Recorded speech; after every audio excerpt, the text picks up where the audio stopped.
Matagumpay na nagdaos ng Anti-Illegal Drug Summit at namahagi ng wheelchairs ang Benguet Police Provincial Office sa Kayapa National High School, Kayapa, Bacon, Benguet.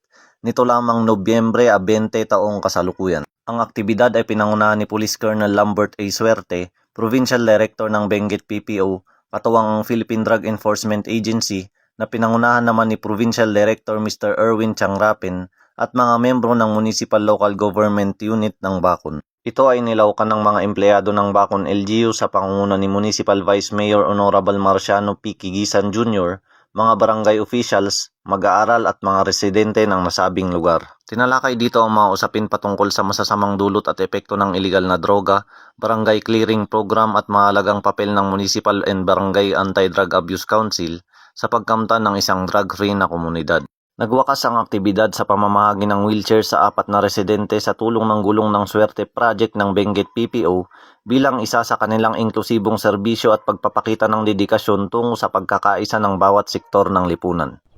Mula dito sa Camp Dangwala, Trinidad, Benguet, ako po ang inyong PNN Correspondent Patrolman Rafin Judswaya, alagad ng batas, taga-taguyod ng Balitang Pulis.